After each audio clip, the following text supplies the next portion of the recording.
नमस्कार मेरे प्यारे दोस्तों, स्वागत है आपका सीजीपीएससी प्रीलिम्स तथा अन्य परीक्षाओं के लिए बनाई गई हमारी करेंट अफेयर की मैराथन सीरीज़ में।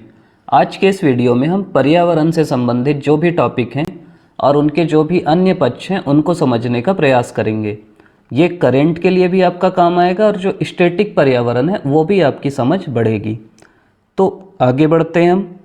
पहला जो महत्वपूर्ण टॉपिक जो हुआ है वो है COP28 COP 28। COP 28 के बारे में अगर आप समझना चाहेंगे तो ये COP मतलब होता है कॉन्फ्रेंस ऑफ पार्टीज़। ये मेन होता है UNFCCC 1992 के अंतर्गत। आप सुने होंगे कि रियो डी जेनेरियो में एक सम्मेलन हुआ था पर्यावरण के लिए, और उसमें ये माना गया था कि अब हम हर साल पर्यावरण के लिए देशों को बैठाएंगे और चर्चा करेंगे।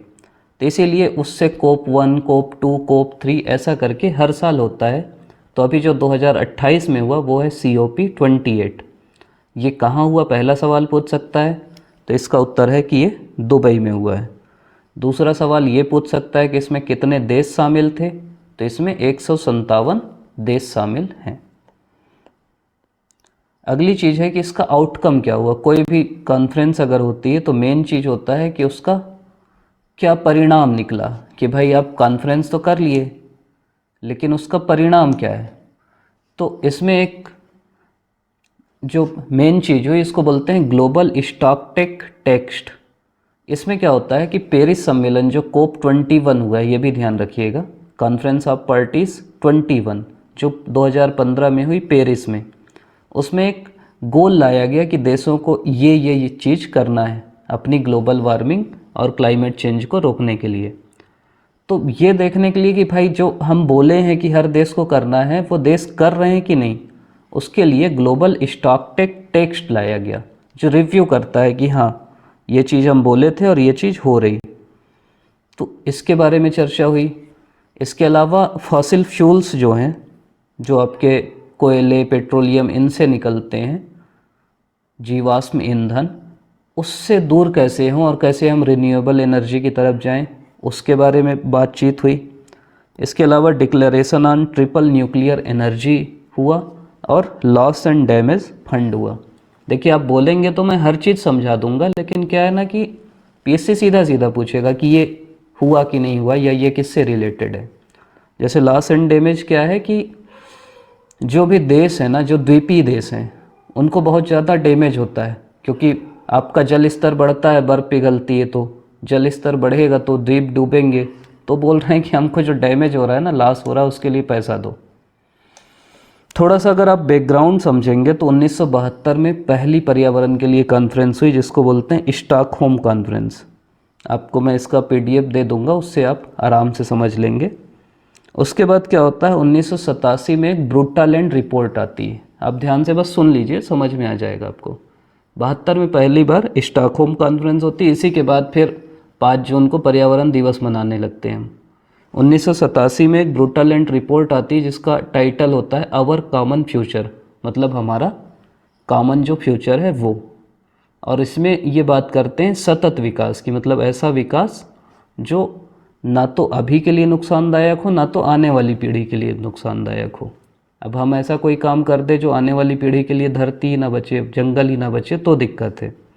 इसी के आधार पे 1992 में रियो डी जेनेरियो में कॉन्फ्रेंस होती है, 2002 में जोहान्सबर्ग में होती है और 2012 में फिर रियो डी जेनेरियो में होती है। तो ये नाम याद रख सकते हैं आप, ये कभी कभी आ जाता है।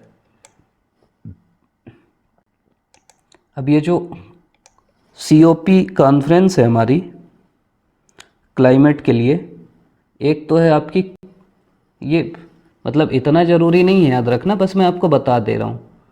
जैसे एक क्योटो प्रोटोकॉल बहुत फेमस है, वो COP 3 में होता है 1997 में। ईयर भी आपसे पूछ सकता है, और ये भी पूछ सकता है कि क्योटो प्रोटोकॉल किससे रिलेटेड है, तो वो है क्लाइमेट चेंज से। एक पूछ सकता है मॉन्ट्रियल प्रोटोकॉल किससे रिलेटेड है, तो मॉन्ट्रियल ओजोन डिप्लीशन से रिलेटेड है। मॉन्ट्रियल आप ऐसे याद रख सकते हैं, मॉन्ट्रियल में MO होता है, O से ओजोन आता है, तो आप ये ध्यान रख सकते हैं कि MO मतलब मॉन्ट्रियल ओजोन से, क्योटो क्लाइमेट चेंज से। फिर एक है COP 8। COP 8 जो है वो न्यू दिल्ली में होता है, इसलिए आपको पता रहना चाहिए। जिसकी मैं चर्चा कर रहा था, जो COP21 है वो 2015 में पेरिस में होता है। अभी जो लेटेस्ट वाले हैं वो PSC क्या कर सकता है ना कि जमाने के लिए दे सकता है, इसलिए मैं आपको बता रहा हूँ कि जो COP24 है वो कोटाविस में हुआ, उसके बाद 25 जो है वो मैड्रिड स्पेन में हुआ, COP26 जो है वो ग्लासगो में हुआ, 27 शर्म अल शेख में हुआ और 28 जो है दुबई UAE में हुआ, जिसका हम जिक्र कर रहे थे कि ये कहाँ हुआ है, तो दुबई जो कि संयुक्त अरब अमीरात में, वहाँ हुआ। अगला जो सवाल आपका आ सकता है वो है इंडियन फॉरेस्ट सर्वे रिपोर्ट, मतलब भारतीय वन का जो सर्वे होता है जो कि कराता है फॉरेस्ट सर्वे ऑफ इंडिया, उसकी रिपोर्ट आई है 2021 की। इसमें आपका क्या क्या आ सकता है वो समझ लीजिए। पहली चीज़ आ सकती है कि जो फॉरेस्ट कवर है, वन आवरण, उसमें टॉप 3 कौन कौन से राज्य हैं। तो पहले नंबर में आपका मध्य प्रदेश है, दूसरे नंबर पे अरुणाचल है और तीसरे में हमारा छत्तीसगढ़ है। MSC मैक कोई चलाता होगा तो सोच सकते हो ना, मैक, मध्य प्रदेश, अरुणाचल, छत्तीसगढ़। सबसे ज़्यादा वृद्धि कहाँ हुई है फॉरेस्ट कवर में, तो वो हुई है आंध्रा में, आंध्र प्रदेश में। और सबसे ज़्यादा कमी कहाँ हुई है अगर आपसे पूछे तो वो हुई है अरुणाचल में। मतलब अरुणाचल पहले और अच्छा था, वहाँ जंगल काट रहे हैं लोग इसलिए वहाँ कम हो गया है, और वृद्धि आंध्र प्रदेश में हुई है। एक सवाल ये भी इसमें दिया है कि कार्बन स्टॉक जो है आपका, कार्बन स्टॉक क्या होता है, जो पेड़ पौधे में कार्बन रहता है ना ओवरऑल, वो सबसे ज़्यादा कहाँ है, तो वो सबसे ज़्यादा है आपका अरुणाचल में, और सेकंड में MP है। मतलब फॉरेस्ट कवर अगर पूछा तो पहले में MP, सेकंड में अरुणाचल, और कार्बन स्टॉक पूछा तो पहले में अरुणाचल, दूसरे में MP। तीसरी चीज़ और पूछ सकता है, वो और फंसाना होगा तो बोलेगा प्रतिशत में बताओ, सबसे ज़्यादा प्रतिशत वन आवरण कहाँ है, तो सबसे ज़्यादा है लक्षद्वीप में। अभी मोदी जी खूब चर्चा कर रहे हैं ना, लक्षद्वीप जाओ लक्षद्वीप जाओ, तो वहाँ से याद रखिएगा, खूब जंगल है वहाँ, इसलिए बोल रहे हैं आ जाओ भैया। दूसरे में मिज़ोरम है और तीसरे में अंडमान निकोबार है। तो वन आवरण प्रतिशत अगर हम देखेंगे तो पहला लक्षद्वीप, दूसरा मिज़ोरम, तीसरा अंडमान निकोबार। अगला एक मैंग्रोव वन होता है जो आप जानते भी होंगे, सुंदरवन जैसे है, तो वो सबसे ज़्यादा कहाँ है, तो पहला तो आप सीधा समझ जाएंगे कि भाई सुंदरवन बंगाल में है, पश्चिम बंगाल में, तो सबसे ज़्यादा वेस्ट बंगाल में होगा। दूसरा कहाँ है, तो दूसरा आपका गुजरात में है वो। और तीसरा अगर आपसे पूछेगा तो तीसरा अंडमान आता है। मतलब मैंग्रोव फॉरेस्ट कवर जो है सबसे ज़्यादा पश्चिम बंगाल में है, दूसरे नंबर में गुजरात में है और तीसरे नंबर में अंडमान निकोबार में। एक सवाल और पूछ सकता है कि अभी हमारे में रामसर स्थल कितने हैं, तो भारत में अभी रामसर स्थल 75 हो गए हैं। आप ऐसे याद रख सकते हो, हम अभी खूब माहौल बन रहा है ना आज़ादी की 75वीं वर्षगांठ, तो 11 नए ऐड करके हम ये भी 75 कर दिए कि भाई 75वीं वर्षगांठ में 75 कर दो। जैसे चल रहा था ना छत्तीसगढ़ में 36 ज़िले कर दो, वैसे ही सोच लीजिए। ये जो रामसर संधि है वो ईरान का रामसर शहर है, वहाँ हुई है 2 फरवरी 1971 में, इसीलिए 2 फरवरी को ये अपन वेटलैंड डे मनाते हैं, आर्द्र भूमि दिवस, क्योंकि रामसर जो संधि है वो आर्द्र भूमि, आर्द्र भूमि मतलब क्या होता है कि देखिए मैं दिखाई देता हूँ चित्र, इस टाइप की भूमि जहाँ थोड़ा सा पानी है, थोड़ा घास फूस भी है, पक्षी आके घूमते हैं, वो वाली भूमि। तो ये 11 जो जगह हैं, Tampara, Hirakud reservoir, Ansupa lake, Yashwant Sagar, Chitrangudi bird sanctuary, Suchindram Theroor wetland complex, Vaduvur bird sanctuary, Kanjirankulam bird sanctuary, Thane की creek, Hygam wetland conservation reserve और सालबग वेटलैंड कंजर्वेशन रिजर्व, ये सभी अभी 11 जोड़े गए हैं। तो ये नाम आप एक बार देख लीजिएगा कि देख के समझ में आ जाए कि हाँ है। अगला जो है वो है अभी 54वां टाइगर रिजर्व बनाया गया वीरांगना दुर्गावती बाघ अभयारण्य, जो अभयारण्य है वीरांगना दुर्गावती बाघ अभयारण्य, उसको 54th टाइगर रिजर्व किया गया है। अब वीरांगना दुर्गावती आपको पता है एमपी की हैं, तो ये एमपी में है, मध्य प्रदेश में है। वीरांगना दुर्गावती शेर जैसी थी ऐसा आप सोच सकते हो, और 54th याद कर लीजिए। जो प्रोजेक्ट टाइगर है वो 1973 में चालू हुआ था, मतलब ये आपको पता रहना चाहिए कि 1973 में चालू हुआ था। अभी टाइगर्स की संख्या कितनी है? 3167, 3167। सबसे ज़्यादा शेर कहाँ है? ये तो आप गेस कर ही सकते हो, एमपी में बहुत ज़्यादा है। सेकंड नंबर में हमारा कर्नाटक आता है और तीसरे नंबर में यूके मतलब उत्तराखंड। तो ये पता रहना चाहिए। टाइगर रिजर्व थोड़ा सा देख लेना कहाँ कौन सा है। जैसे उत्तराखंड में आपका जिम कॉर्बेट है, एमपी में बांधवगढ़ है, कान्हा किसली है। टाइगर की बात कर रहे हैं तो एलिफेंट भी आपको पता रहना चाहिए। तो अभी 33 एलिफेंट रिजर्व हैं भारत में करेंट में। और कितने राज्यों में है ये? तो 14 राज्यों में है। प्रोजेक्ट एलिफेंट जो है 1992 में शुरू हुआ था। एक ना वो आया था, हमारा भारत ना प्लेज लिया था, प्रतिज्ञा किया था, और अपन तो माहिर हैं कुछ अच्छा शब्द देने में, तो हम बोले पंचामृत। पंचामृत खाते होगे ना आप लोग प्रसाद वसाद में, और ज़्यादा मांगते होगे कि 1 चम्मच और दे दो। तो हम 5 प्रतिज्ञाएं किए।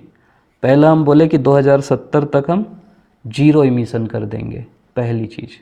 दूसरा हम बोले कि जो हमारी कैपेसिटी है ना नॉन फॉसिल फ्यूल एनर्जी की, उसको 500 गीगावाट कर देंगे 2030 तक।